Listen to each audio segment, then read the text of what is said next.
Speech in Urdu, Jihad Akbar, the biggest jihad, by Muhammad Ashraf Zia Sahib, Mubarak, Germany.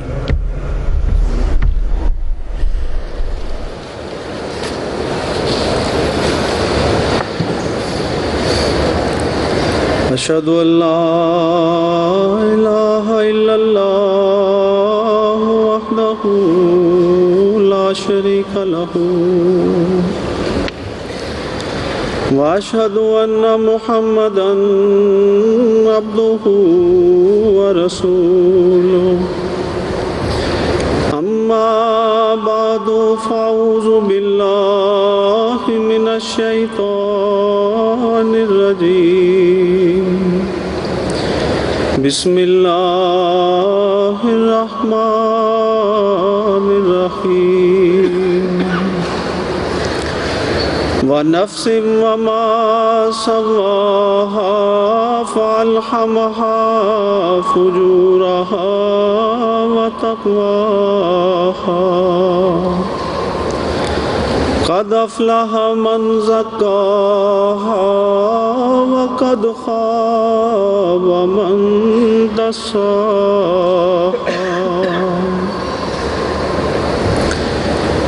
صاحب صدر و معزز سامعین، خاکسار کے اس وقت کی گزارشات کا موضوع جہاد اکبر ہے. اسلام نے انسانیت کے شرف اور برتری اور مخلوق خدا کی بھلائی اور بہتری کے لیے جو وسیع، مفید، ضروری اور عظیم پروگرام تجویز کیا ہے، اس کو عملی جامہ پہنانے کے لیے بہت بڑی کوشش اور زبردست جہاد کی ضرورت ہے. حضرت نبی کریم صلی اللہ علیہ وسلم کے اسوہ تاریخ اسلام کی ورق گردانی سے یہ بات روشن ہو جاتی ہے کہ جہاد کی اصطلاح محدود اور تنگ مفہوم کی حامل نہیں اور نہ ہی کسی خاص صورت کا نام، بلکہ جہاد کے مفہوم میں بہت وسعت پائی جاتی ہے. جہاد کے معنی جدوجہد اور انتہائی کوشش کے ہوتے ہیں. یہ جہادہ کا مصدر ہے اور جہادہ کے معنی ہے مشقت برداشت کرنا، اور جہاد کے معنی ہے کسی کام کے کرنے میں پوری طرح کوشش کرنا اور کسی قسم کی کمی نہ کرنا. علامہ سید سلیمان ندوی لکھتے ہیں، جہاد کے معنی عموماً قتال اور لڑائی کے سمجھے جاتے ہیں، مگر مفہوم کی یہ تنگی قطعاً غلط ہے. لغت میں اس کے معنی محنت اور کوشش کے ہیں. قرآن کریم میں جہاد کا مادہ تقریباً 40 مرتبہ استعمال ہوا ہے. یکجائی طور پر غور کرنے سے معلوم ہوتا ہے کہ جہاد اصطلاحی طور پر اعلاء کلمت الحق، اسلام کی سربلندی، سرفرازی اور کامیابی کے لیے جدوجہد کے معنوں میں استعمال ہوتا ہے. ہر اس فعل کا نام جہاد ہے جو نیکی اور تقوی کے قیام کے لیے کیا جائے. قرآن کریم میں جہاد کی 4 بڑی اقسام کا ذکر ملتا ہے. پہلا، نفس اور شیطان کے خلاف جہاد. اللہ تعالیٰ فرماتا ہے، والذین جاہدوا فینا لنہدینہم سبلنا، یعنی وہ لوگ جو اپنے نفس پر اللہ کے لقاء کو ترجیح دیتے ہوئے اس کی راہیں تلاش کرنے کی کوشش کرتے ہیں، انہیں اللہ تعالیٰ ضرور اپنے رستوں کی طرف آنے کی توفیق بخشتا ہے. نمبر 2، جہاد بالقرآن یعنی دعوت و تبلیغ. فرمایا وجاہدہم بہ جہادا کبیرا، قرآن کریم کے ذریعے سے ان سے جہاد کر. نمبر 3، جہاد بالمال. فرمایا وجاہدوا باموالکم وانفسکم فی سبیل اللہ، اور اپنے اموال اور جانوں کے ذریعے اللہ کے راستے میں جہاد کرو. نمبر 4، جہاد بالسیف یعنی دفاعی جنگ. فرمایا اذن للذین یقاتلون بانہم ظلموا، یعنی وہ لوگ جن سے بلا وجہ جنگ کی جا رہی ہے ان کو بھی جنگ کرنے کی اجازت دی جاتی ہے کیونکہ ان پر ظلم کیا گیا ہے.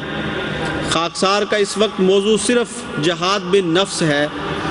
انسان کا سب سے بڑا دشمن اس کا اپنا نفس ہے، اس لیے اللہ تعالیٰ نے اس کے خلاف ساری زندگی ایک مسلسل جہاد کرنے کی بار بار تلقین فرمائی ہے. نفس کے خلاف جہاد کو رسول کریم صلی اللہ علیہ وسلم نے سب سے بڑا جہاد یعنی جہاد اکبر قرار دیا ہے. فرمایا المجاہد من جاہد نفسہ، یعنی حقیقی مجاہد وہ ہے جو اپنے نفس کے خلاف جہاد کرنے والا ہے. حضرت نبی کریم صلی اللہ علیہ وسلم جنگ تبوک سے واپس تشریف لا رہے تھے تو فرمایا رجعنا من الجہاد الاصغر الی الجہاد الاکبر، کہ ہم دشمنوں کے مقابلہ سے واپس آ رہے ہیں۔ وہاں ہم جہاد اصغر میں مصروف تھے، لیکن اب ہم جہاد اکبر کی طرف لوٹے ہیں، یعنی نفس کے خلاف جہاد ہی دراصل جہاد اکبر ہے۔ ایک اور موقع پر فرمایا افضل الجہاد جہاد النفس، یعنی نفس کے خلاف جہاد بہترین جہاد ہے۔ حضرت مسیح موعود علیہ السلام فرماتے ہیں، قرآن شریف میں خدا تعالیٰ فرماتا ہے قد افلح من زکاہا، یعنی وہ نفس نجات پا گیا جو طرح طرح کے میلوں اور چرکوں سے پاک کیا گیا۔ دیکھو میں ایک حکم لے کر آپ لوگوں کے پاس آیا ہوں، وہ یہ ہے کہ اب تلوار کے جہاد کا خاتمہ ہے، مگر نفسوں کے پاک کرنے کا جہاد باقی ہے۔ اور یہ بات میں نے اپنی طرف سے نہیں کی، بلکہ خدا کا یہی ارادہ ہے۔ صحیح بخاری کی اس حدیث کو سوچو جہاں مسیح موعود کی تعریف میں لکھا ہے کہ یضع الحرب، یعنی مسیح جب آئے گا تو دینی جنگوں کا خاتمہ کر دے گا۔ سو میں حکم دیتا ہوں کہ جو میری فوج میں داخل ہیں وہ ان خیالات کے مقام سے پیچھے ہٹ جائیں، دلوں کو پاک کریں اور اپنے انسانی رحم کو ترقی دیں اور درد مندوں کے ہمدرد بنیں، زمین پر صلح پھیلاویں کہ اسی سے ان کا دین پھیلے گا۔ انسان کو اپنے نفس کا محاسبہ کرتے رہنا چاہیے۔ یہ دنیا دراصل عارضی ہے، ہم سب نے ایک دن اپنے پیارے خدا کے پاس جانا ہے۔ سوچتے رہنا چاہیے کہ کیا نیک عمل ہم کر رہے ہیں، کون سی برائیاں ہیں جو ہم چھوڑ رہے ہیں۔ مرنے کے بعد صرف نیک اعمال انسان کے کام آئیں گے۔ اللہ تعالیٰ قرآن کریم میں فرماتا ہے یا ایھا الذین آمنوا اتقوا اللہ ولتنظر نفس ما قدمت لغد، اے ایمان والو اللہ سے ڈرو اور ہر نفس یہ دیکھے کہ اس نے کل کے لیے کیا بھیجا ہے۔ حضرت عمر رضی اللہ تعالیٰ عنہ نے ایک مرتبہ فرمایا اپنے نفسوں کا محاسبہ کر لو قبل اس کے کہ تمہارا حساب ہو، اور بڑے میدان کے واسطے تیار ہو جاؤ، اور بے شک قیامت کے دن کا حساب اسی پر آسان ہوگا جو دنیا میں اپنے نفس کا محاسبہ کرے گا۔ انبیاء کے آنے کا مقصد بھی دراصل تزکیہ نفس ہی ہوتا ہے۔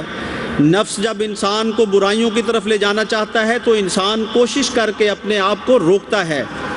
اگر کوئی غلطی سرزد ہو جائے تو ایک پچھتاوا اور افسوس اس کے دل میں محسوس ہوتا ہے، اور وہ خدا سے اپنے گناہوں کی معافی مانگتا ہے اور آئندہ سے غلطیوں سے دور رہنے کا عہد کرتا ہے، تو خدا تعالیٰ اس سے خوش ہوتا ہے اور اسے ایسا نفس عطا فرماتا ہے جسے نفس مطمئنہ کہا جاتا ہے۔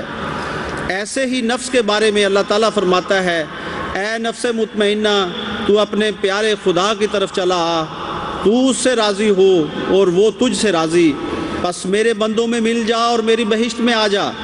یہ وہ مرتبہ ہے جس میں نفس تمام کمزوریوں سے نجات پا کر روحانی قوتوں سے بھر جاتا ہے، پھر وہ اس زندگی میں عظیم الشان تبدیلی دیکھتا ہے۔ اس دنیا میں بھی اسے جنت ملتی ہے، وہ ہر قدم پر خدا تعالیٰ کو اپنے ساتھ پاتا ہے۔ حضرت مسیح موعود علیہ السلام فرماتے ہیں جو شخص خدا تعالیٰ کو خوش کرنا چاہتا ہے اور چاہتا ہے کہ اس کی دنیا ٹھیک ہو جاوے، خود پاک دل ہو جاوے، نیک بن جاوے اور اس کی تمام مشکلات حل اور دکھ دور ہو جاویں اور اس کو ہر طرح کی کامیابی اور فتح اور نصرت عطا ہو، تو اس کے واسطے اللہ تعالیٰ نے ایک اصول بتایا ہے، اور وہ یہ ہے کہ قد افلح من زکاہا، کامیاب ہو گیا، بامراد ہو گیا وہ شخص جس نے اپنے نفس کو پاک کر لیا۔ تزکیہ نفس میں ہی تمام برکات اور فیوز اور کامیابیوں کا راز پنہاں ہے۔ فلاح صرف امور دینی ہی میں نہیں بلکہ دنیا و دین میں کامیابی ہوگی۔ نفس کی ناپاکی سے بچنے والا انسان کبھی نہیں ہو سکتا کہ وہ دنیا میں ذلیل ہو۔ کوئی اس پاک سے جو دل لگاوے، کرے پاک آپ کو تب اس کو پاوے۔ حضرات، اصلاح نفس کی دو قسمیں ہیں۔ نمبر 1 بدی کو دور کرنا، اس کو عبادت تزکیہ کہتے ہیں، یعنی بری باتوں کو دور کرنا۔ اور نمبر 2 عبادت فعلیہ، ایسی باتیں جن کو اختیار کرنا ضروری ہو، یعنی نیک اعمال۔ یہ مضمون بہت وسیع مضمون ہے، اس وقت ان ہر دو اقسام میں سے چند باتیں آپ کے سامنے رکھتا ہوں۔ حضرت مسیح موعود علیہ الصلوۃ والسلام فرماتے ہیں فلاح نہیں ہو سکتی جب تک نفس کو پاک نہ کرے، اور نفس تب ہی پاک ہوتا ہے جب اللہ تعالیٰ کے احکام کی عزت اور ادب کرے اور ان راہوں سے بچے جو دوسروں کے آزار اور دکھ کا موجب ہوتی ہیں۔ سب سے بڑی برائی جس سے نفس کو پاک کرنا چاہیے جھوٹ ہے۔ زندگی میں کئی مواقع ایسے آتے ہیں کہ انسان سمجھتا ہے یہاں جھوٹ کے سوا چارہ نہیں، دراصل یہی وقت ہے جب نفس سے جہاد کرنا چاہیے۔ ایسے وقت میں آپ دراصل خدا پر توکل چھوڑ کر دنیا پر بھروسہ کرنا چاہتے ہیں۔ یہ دراصل ایک قسم کا شرک ہے۔ دنیاوی فائدوں کے لیے جب انسان جھوٹ کو چھوڑتا ہے تو خدا تعالیٰ کا پیارا بن جاتا ہے۔ ایک شخص حضور صلی اللہ علیہ وسلم کی خدمت میں حاضر ہوا اور عرض کی مجھے کوئی ایسی نصیحت فرمائیں جس سے میری برائیاں دور ہو جائیں۔ رسول کریم صلی اللہ علیہ وسلم نے فرمایا جھوٹ چھوڑ دو۔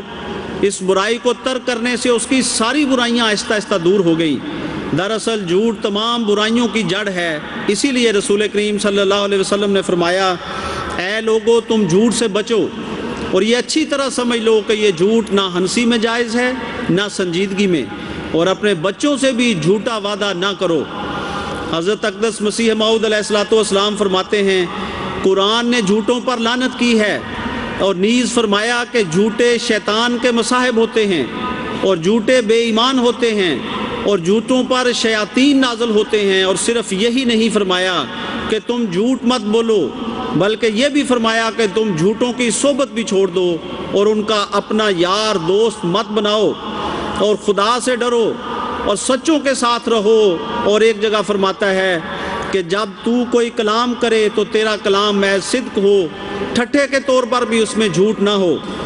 دیکھو اپریل فول کیسی بری رسم ہے کہ ناحق جھوٹ بولنا اس میں تہذیب کی بات سمجھی جاتی ہے۔ دوسری برائی جس سے انسان کو بچنا چاہیے بدظنی ہے۔ کسی شخص کے بارے میں خواہ مخواہ خیال کر لینا کہ یوں ہوگا، اس کا ارادہ تو یہ تھا، اس کا مطلب یہ ہے، ایسا کرنا چاہیے تھا۔ مثلا کسی کو گھر میں دعوت دے تو سوچنا شروع کر دیتے ہیں کہ ضرور اس کے پیچھے کوئی مقصد ہے۔ اگر کسی کو دعوت نہ دے تو کہہ دیا جاتا ہے کہ آج کل کون کسی کو پوچھتا ہے۔ ہمیشہ برے پہلو کو تلاش کیا جاتا ہے، پیچھے پڑ کر دوسروں کی کمزوریاں تلاش کی جا رہی ہوتی ہیں، ایسی شکایات کی جاتی ہیں جن کی بنیاد بدظنی پر ہوتی ہے، محض قیاس اور خیال سے کام لیا جاتا ہے۔ تحقیق کرنے پر پتہ چلتا ہے معاملہ بالکل اس کے الٹ۔ اللہ تعالیٰ نے بدظنی سے منع فرمایا ہے، اس سے فسادات پیدا ہوتے ہیں۔ اللہ تعالیٰ قرآن کریم میں فرماتا ہے وہ لوگوں جو ایمان لائے ہو بہت سے گمان جو دل میں آتے ہیں ان سے بچو، اور زیادہ تجسس نہ کیا کرو، بدظنی چھوڑ دو، بعض ظن گناہ ہوتے ہیں۔ نبی کریم صلی اللہ علیہ وسلم نے فرمایا حسن ظن ایک حسین عبادت ہے۔ ایک اور موقع پر فرمایا بدظنی سب سے بڑا جھوٹ ہے۔ حضرت مسیح موعود علیہ الصلوۃ والسلام فرماتے ہیں فساد اس سے شروع ہوتا ہے کہ انسان ظنون فاسدہ اور شکوک سے کام لینا شروع کر دے۔ اگر نیک ظن کرے تو پھر کچھ دینے کی توفیق بھی مل جاتی ہے۔ بدظنی بہت بری چیز ہے، انسان کو نیکیوں سے محروم کر دیتی ہے۔ فرمایا بتیری بدظنیاں جھوٹیاں ہیں اور بتیری لعنتیں اپنے پر ہی پڑتی ہیں، سنبھل کر قدم رکھو۔ تیسری بات جس کو ترک کرنا چاہیے وہ غصہ کی عادت ہے۔ یہ بہت بڑا عیب ہے۔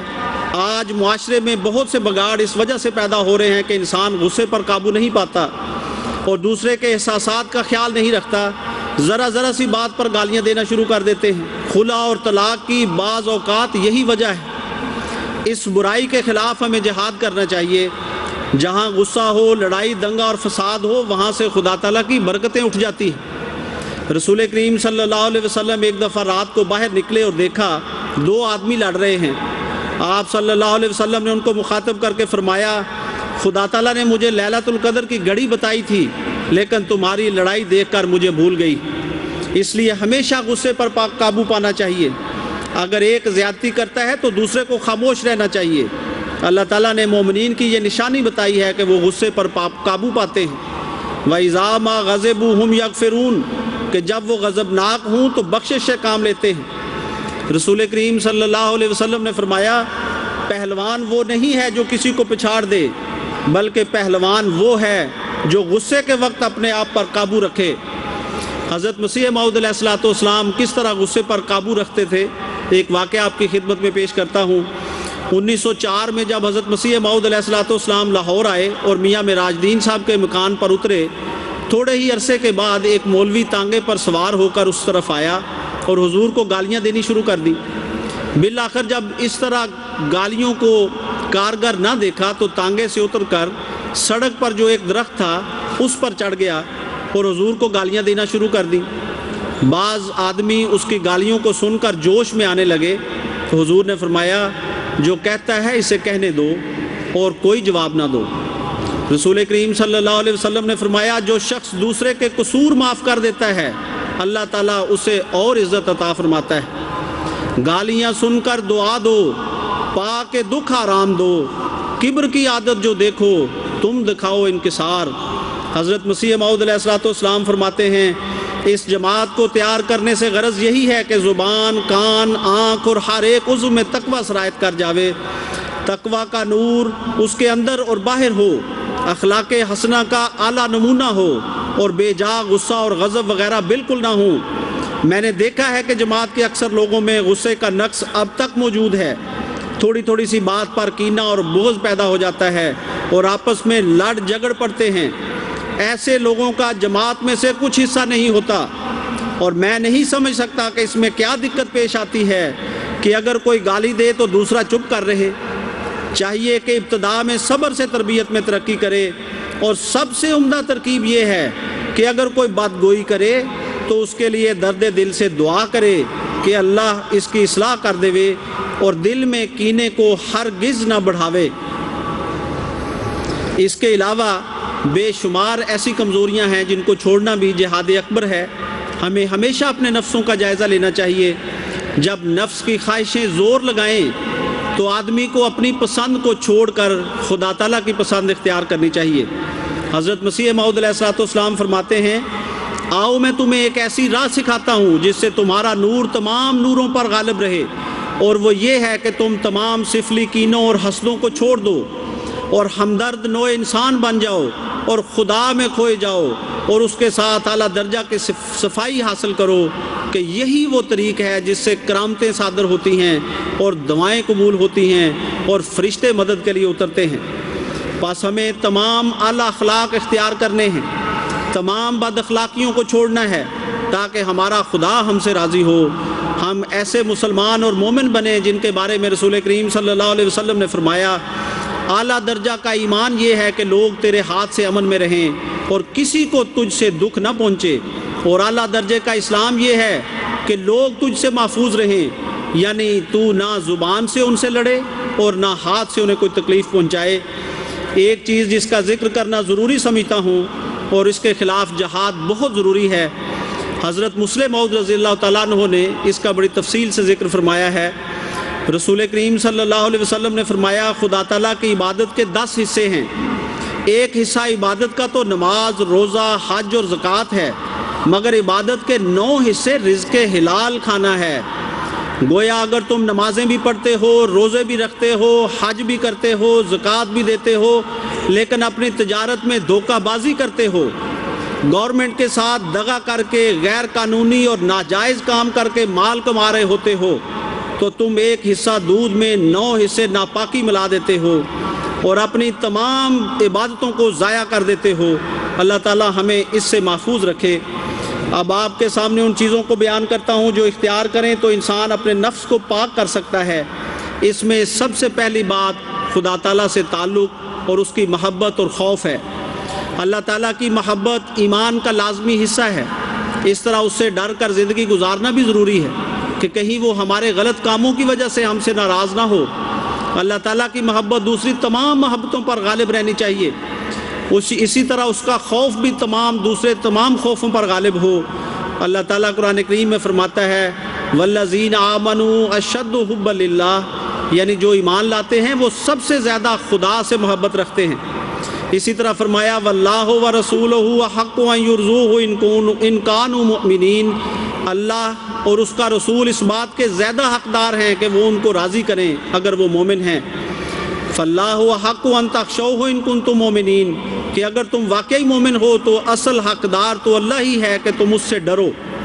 اس کے ساتھ ساتھ اللہ تعالیٰ کے رسول سے محبت اور آپ کی اطاعت ہم پر فرض ہے، کیونکہ اللہ تعالیٰ نے فرمایا ان کنتم تحبون اللہ فاتبعونی یحببکم اللہ، اگر تم اللہ کو دوست رکھتے ہو تو میری پیروی کرو، اللہ تم کو دوست رکھے گا۔ رسول کریم صلی اللہ علیہ وسلم نے فرمایا 3 چیزیں جس شخص میں ہوں گی وہ ان کے سبب سے ایمان کا مزہ چکھے گا۔ ایک وہ شخص جس کے نزدیک اللہ اور اس کا رسول تمام چیزوں سے زیادہ محبوب ہیں۔ بس اللہ تعالیٰ سے محبت اور اس کے رسول سے محبت کا تقاضا ہے کہ ہم آپ کے بتائے ہوئے راستوں پر چلیں، ان چیزوں کو اختیار کریں جن کے اختیار کرنے کا اللہ تعالیٰ اور اس کے رسول نے ہمیں فرمایا ہے، اور ان چیزوں سے بچیں جن سے آپ نے منع فرمایا ہے۔ حضرت مسیح موعود علیہ الصلوۃ والسلام فرماتے ہیں یاد رکھنے کا مقام ہے کہ بیعت کے چند الفاظ جو زبان سے کہتے ہو کہ میں گناہ سے پرہیز کروں گا، یہی تمہارے لیے کافی نہیں ہیں، اور نہ صرف ان کی تکرار سے خدا تعالیٰ راضی ہوتا ہے بلکہ خدا تعالیٰ کے نزدیک تمہاری اس وقت قدر ہوگی جب دلوں میں تبدیلی اور خدا تعالیٰ کا خوف ہو، ورنہ ادھر بیعت کی اور جب گھر میں گئے تو وہی برے خیالات اور حالات رہے تو اس سے کیا فائدہ۔ یقیناً مان لو کہ تمام گناہوں سے بچنے کے لیے بڑا ذریعہ خوف الہی ہے، اگر یہ نہیں ہے تو ہرگز ممکن نہیں کہ انسان ان سب گناہوں سے بچ سکے۔ خوف ہی ایک ایسی شے ہے کہ حیوانات کو بھی جب ہو تو وہ کسی کا نقصان نہیں کر سکتے۔ مثلاً بلی جو کہ دودھ کی بڑی حریص ہے، جب اسے معلوم ہو کہ اس کے نزدیک جانے سے سزا ملتی ہے، پرندوں کو جب علم ہو کہ اگر یہ دانہ کھایا تو جال میں پھنسے اور موت آئی تو وہ اس دودھ اور دانے کے نزدیک نہیں پھٹکتے۔ اس کی وجہ صرف خوف ہے۔ یہ امر بہت ہی بدی ہے کہ جس موقع پر انسان کو خوف پیدا ہوتا ہے اس موقع پر وہ جرم کی جرات ہرگز نہیں کرتا۔ پس ہمیں اس لحاظ سے بھی اپنا محاسبہ کرنا ہے۔ خدا تعالیٰ کی محبت کو پیدا کرنے کے لیے، اس کو حاصل کرنے کے لیے سب سے پہلا ذریعہ نماز ہے۔ قرآن کریم میں اللہ تعالیٰ فرماتا ہے واقم الصلاۃ لذکری، یعنی میری یاد کے لیے نماز کا اہتمام کرو۔ آج جس دور میں ہم گزر رہے ہیں وہاں بے شمار برائیاں ہر طرف نظر آ رہی ہیں۔ شیطان انسان کو خدا سے دور کرنے کے لیے ہر وقت تیار رہتا ہے۔ آج ہم نے اپنے نفسوں کے خلاف یہ جہاد کرنا ہے کہ اپنی نمازوں کی حفاظت کرنی ہے تاکہ تمام قسم کی برائیوں سے محفوظ رہیں۔ اللہ تعالیٰ قرآن کریم میں فرماتا ہے ان الصلاۃ تنہی عن الفحشاء والمنکر، کہ یقیناً نماز بے حیائی اور بری باتوں سے روکتی ہے۔ رسول کریم صلی اللہ علیہ وسلم نے فرمایا کیا تم سمجھتے ہو کہ اگر کسی کے دروازے کے پاس سے نہر گزر رہی ہو اور وہ اس میں دن میں 5 بار نہائے تو اس کے جسم پر کوئی میل رہ جائے گی؟ صحابہ نے عرض کیا یا رسول اللہ صلی اللہ علیہ وسلم کوئی میل نہیں رہے گی۔ آپ صلی اللہ علیہ وسلم نے فرمایا یہی مثال 5 نمازوں کی ہے، اللہ تعالیٰ ان کے ذریعے سے گناہ معاف کرتا ہے اور کمزوریاں دور کرتا ہے۔ حضرت مسیح موعود علیہ الصلوۃ والسلام فرماتے ہیں نماز ہر ایک مسلمان پر فرض ہے۔ حدیث شریف میں آیا ہے کہ حضرت صلی اللہ علیہ وسلم کے پاس ایک قوم اسلام لائی اور عرض کی یا رسول اللہ صلی اللہ علیہ وسلم ہمیں نماز معاف فرما دی جائے، کیونکہ ہم کاروباری آدمی ہیں، مویشی وغیرہ کے سبب کپڑوں کا کوئی اعتماد نہیں ہوتا اور نہ ہمیں فرصت ہوتی ہے۔ تو آپ صلی اللہ علیہ وسلم نے اس کے جواب میں فرمایا دیکھو جب نماز نہیں تو ہے ہی کیا، وہ دین ہی نہیں جس میں نماز نہیں۔ جو شخص نماز ہی سے فراغت حاصل کرنا چاہتا ہے اس نے حیوانوں سے بڑھ کر کیا کیا، وہی کھانا پینا اور حیوانوں کی طرح سو رہنا، یہ تو ہرگز نہیں، یہ سیرت کفار ہے، بلکہ جو دم غافل وہ دم کافر والی بات بالکل راست اور صحیح ہے۔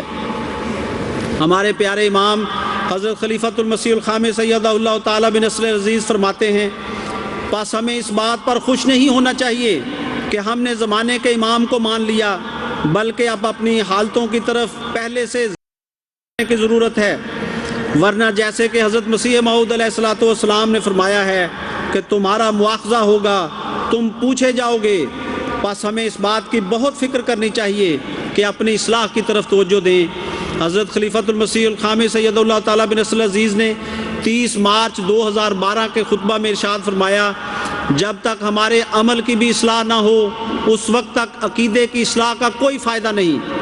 حضور انور نے معاشرے میں پھیلی برائیوں کی نشاندہی کرتے ہوئے فرمایا کہ ان کا اثر ہم پر بھی پڑ سکتا ہے، اس لیے بہت احتیاط کی ضرورت ہے۔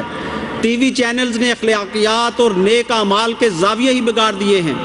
اس طرح انٹرنیٹ اور دوسری چیزیں ہیں، ان کے خلاف اگر ہم نے مل جل کر جہاد نہ کیا تو اعمال کی اصلاح تو ایک طرف رہی، شیطانی اعمال کی جھولی میں ہم گر جائیں گے۔ ہمیں اس کے لیے اللہ تعالیٰ کو پکارنا اور اس سے تعلق پیدا کرنا ہوگا، تبھی ہم بچ سکتے ہیں۔ خدا سے تعلق پیدا کرنے کا بہترین ذریعہ نماز ہے، جو بے حیائی اور بیہودہ باتوں سے روکتی ہے۔ اس لیے بچوں اور نوجوانوں میں نماز باجماعت کی عادت ڈالیں۔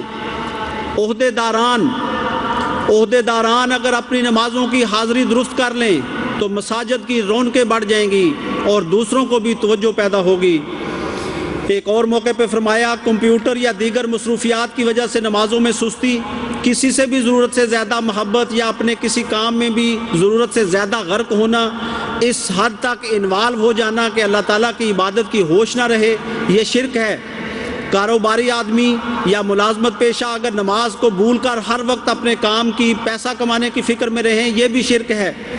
نوجوان کمپیوٹر یا دوسری کھیلوں وغیرہ میں مصروف ہوں اور اللہ کی عبادت کو بھول رہے ہوں تو یہ بھی شرک ہے۔ آج ہمیں اپنے نفسوں کو سمجھنا ہوگا اور ایسی بڑی عادت کے خلاف جہاد کرنا ہوگا۔ حضرات، جہاد اکبر یعنی نفس کو پاک کرنے کے جہاد کے نتیجے میں اللہ تعالیٰ انسان پر بے شمار رحمتیں اور برکتیں نازل فرماتا ہے۔ ہر انسان کی یہ خواہش ہوتی ہے کہ اس کی بدیاں اور کمزوریاں دور ہوں۔ ہر انسان کی یہ خواہش ہوتی ہے کہ وہ پاک ہو جائے۔ ہر انسان کی یہ خواہش ہوتی ہے کہ اس کو کسی قسم کا خوف نہ ہو۔ ہر انسان یہ چاہتا ہے کہ اللہ تعالیٰ اس کا دوست بن جائے۔ ہر انسان یہ چاہتا ہے کہ اس کو اس دنیا میں بھی برکت ملے اور آخرت میں بھی اس کو برکات حاصل ہوں۔ تو اللہ تعالیٰ فرماتا ہے کہ اپنے آپ کو پاک کر لو، اللہ تعالیٰ کا تقوی اختیار کرو، خدا تعالیٰ کے احکامات کی پابندی کرو، اس جہاد میں آؤ، اس میں شامل ہو جاؤ، تو اللہ تعالیٰ فرماتا ہے کہ پھر میں آپ کے ساتھ ہوں گا، آپ کو اس دنیا میں بھی برکات دوں گا اور آخرت میں بھی آپ کو برکات ملیں گی۔ حضرت مسیح موعود علیہ السلام فرماتے ہیں، یہ تزکیہ جس کو اخلاقی تزکیہ کہتے ہیں بہت ہی مشکل ہے، اللہ تعالیٰ کے فضل کے بغیر حاصل نہیں ہو سکتا۔ اس فضل کے جذب کرنے کے لیے 3 پہلو ہیں۔ فرمایا، اول مجاہدہ اور تدبیر، دوسرا دعا اور تیسرا صحبت صالحین۔ 2 چیزوں کا ذکر اب گزر چکا ہے، تیسری چیز صحبت صالحین ہے۔ صحبت صالحین دراصل حصول رضا الہی، تقوی، اصلاح نفس اور قرب الہی حاصل کرنے کا ایک بہترین ذریعہ ہے۔ حضرت مسیح موعود علیہ السلام نے فرمایا، اصلاح نفس کی ایک راہ اللہ تعالیٰ نے یہ بتائی ہے کہ کونوا مع صادقین، یعنی جو لوگ قولی، فعلی، عملی اور حالی رنگ میں سچائی پر قائم ہیں ان کے ساتھ رہو۔ اس سے پہلے فرمایا، یا ایھا الذین آمنوا اتقوا اللہ، یعنی ایمان والو تقوی اللہ اختیار کرو۔ اس سے مراد یہ ہے کہ پہلے ایمان ہو، پھر سنت کے طور پر بدی کی جگہ کو چھوڑ دے اور صادقوں کی صحبت میں رہے۔ صحبت کا بہت اثر ہوتا ہے جو اندر ہی اندر ہوتا چلا جاتا ہے۔ حضرت شیخ سعدی رحمہ اللہ نے اس فلسفے کو ایک حقائق کی شکل میں پیش کیا ہے۔ وہ فرماتے ہیں، ایک روز ایک حمام میں مجھے کچھ مٹی پیش کی گئی، اس مٹی سے گلاب کے پھولوں کی سی خوشبو آ رہی تھی۔ میں نے مٹی سے پوچھا، تو مشک ہے یا عنبر؟ تو مٹی نے جواب دیا، میں پھولوں کی ہمسائیگی میں رہی ہوں، میرے ہم نشینوں نے مجھ پر اثر کر دیا ہے، وگرنہ میں تو وہی مٹی کی مٹی۔ آج نفس کا جہاد کرتے ہوئے ہم نے ایک طرف تو بری صحبتوں کو چھوڑنا ہے اور نیک صحبتوں کو اختیار کرنا ہے۔ جماعت احمدیہ پر خدا تعالیٰ کا فضل ہے کہ اسے اللہ تعالیٰ نے خلافت کے نظام سے نوازا ہے۔ آج سب سے بڑی دولت اور سب سے پیاری صحبت خلیفہ وقت کی صحبت۔ خدا تعالیٰ کے اس قائم کردہ امام کی محفل میں بیٹھنا بخشش کا ذریعہ ہے۔ آج MTA کے ذریعے ہمارے پیارے امام ہم سے مخاطب ہوتے ہیں۔ آپ کے خطابات کو سننا اپنے نفسوں کو پاک کرنے کا سب سے بڑا ذریعہ ہے۔ جس وجود کو خدا نے کھڑا کیا ہے اس کے الفاظ میں برکت رکھی ہے۔ آپ کے خطبات کو سننے سے آپ کے اندر حیرت انگیز تبدیلیاں پیدا ہوں گی اور انشاءاللہ تعالیٰ آپ کو بے شمار برکات نصیب ہوں گی۔ میں آج علی وجہ البصیرت کہتا ہوں کہ آج ہر قسم کے فیضان کا سرچشمہ نظام خلافت کے وسیلہ سے ہی ممکن ہے۔ آج خلافت کے ذریعے تمام برکات نازل ہو رہی ہیں، بس ہمیں چاہیے کہ ہم خلیفہ وقت کی ہر آواز سنیں۔ اگر آج ہم اس جہاد میں کامیاب ہونا ہے تو خلیفہ وقت کی ہر آواز پر لبیک کہنا ہوگا۔ حضرت مسلم موعود رضی اللہ تعالیٰ عنہ فرماتے ہیں وہی شخص سلسلہ کا مفید کام کر سکتا ہے جو اپنے آپ کو امام سے وابستہ رکھتا ہے۔ اگر کوئی شخص امام کے ساتھ اپنے آپ کو وابستہ نہ رکھے اتنا بھی کام نہیں کر سکتا جتنا بکری کا بکروٹا کر سکتا ہے۔ نیز فرمایا خلیفہ استاد ہے اور ہر جماعت کا فرد شاگرد، جو لفظ بھی خلیفہ کے منہ سے نکلے وہ عمل کیے بغیر نہیں چھوڑنا۔ حضرت مسیح موعود علیہ الصلوۃ والسلام فرماتے ہیں آپ نے جو آج مجھ سے بیعت کی ہے یہ تخم ریزی کی طرح ہے، چاہیے کہ آپ اکثر مجھ سے ملاقات کریں اور اس تعلق کو مضبوط کریں جو آج قائم ہوا ہے۔ جس شاخ کا تعلق درخت سے نہیں رہتا وہ آخر خشک ہو کر گر جاتی ہے۔ ایک موقع پر مولوی تاج محمود صاحب ساکن لالیہ نے بڑھ کر حضرت مسیح موعود علیہ الصلوۃ والسلام سے مصافحہ کیا اور نماز میں سرور اور لذت کے لیے دعا کی درخواست کی۔ فرمایا دعا کرتے رہو اور کراتے رہو، ایک کارڈ روزانہ لکھ دیا کرو کہ دعا یاد آ جایا کرے۔ طبیعت پر جبر کر کے جو کام کیا جاتا ہے ثواب اسی کا ہوتا ہے۔ اسی کا نام لفظ لوامہ ہے کہ طبیعت آرام کرنا چاہتی ہے اور محبوبات نفسانی کی طرف کھینچی جاتی ہے، مگر وہ بزور اسے مغلوب کر کے خدا کے احکام کے ماتحت چلانا چاہتا ہے، اس لیے اجر پاتا ہے۔ ہم نے نہ صرف خطابات سننے ہیں بلکہ خلافت کے ساتھ ہمیشہ اخلاص و وفا میں بڑھنا ہے اور زیادہ سے زیادہ فائدہ اٹھانا ہے۔ خلیفہ وقت کی دعاؤں سے فیض حاصل کرنا ہے۔ اپنے پیارے امام کی خدمت اقدس میں دعا کے لیے خط لکھنے ہیں تاکہ ہمیں سکون ملے، ہماری ساری نیک مرادیں پوری ہوں۔ انبیاء اور خلفاء کی صحبت میں رہنے والے نہ صرف بااخلاق بلکہ خدا نما وجود بن جاتے ہیں، کیونکہ خدا تعالیٰ کے پیارے ان کے لیے دعائیں کرتے ہیں۔ اللہ تعالیٰ سے وہ نور مانگتے ہیں جس سے انسان نفس اور شیطان کی غلامی سے آزاد ہوتا ہے۔ ہمارے پیارے امام حضرت خلیفۃ المسیح الخامس سید اللہ تعالیٰ بن نصر العزیز نے ایک موقع پر فرمایا خلافت کے ساتھ کامل اخلاص اور محبت اور وفا اور عقیدت کا تعلق رکھیں اور خلافت کی اطاعت کے جذبے کو دائمی بنائیں اور اس کے ساتھ محبت کے جذبے کو اس قدر بڑھائیں کہ اس محبت کے بالمقابل دوسرے تمام رشتے کم تر نظر آئیں۔ امام سے وابستگی میں ہی سب برکتیں ہیں اور وہی آپ کے لیے ہر قسم کے فتنوں اور بلاؤں کے مقابلے کے لیے ایک ڈھال ہے۔ بس اگر آپ نے ترقی کرنی ہے اور دنیا پر غالب آنا ہے تو میری آپ کو نصیحت ہے اور میرا یہی پیغام ہے کہ آپ خلافت سے وابستہ ہو جائیں، اس حبل اللہ کو مضبوطی سے تھامے رکھیں۔ ہماری ساری ترقیات کا دار و مدار خلافت سے وابستگی میں ہی پنہاں ہے۔ وآخر الدعوانا الحمدللہ رب العالمین۔ تکبیر! اسلام احمدیت حضرت محمد مصطفیٰ غلام احمد کی خلافت احمدیہ، خلافت احمدیہ، حضرت امیر المومنین حضرت خلیفۃ المسیح الخامس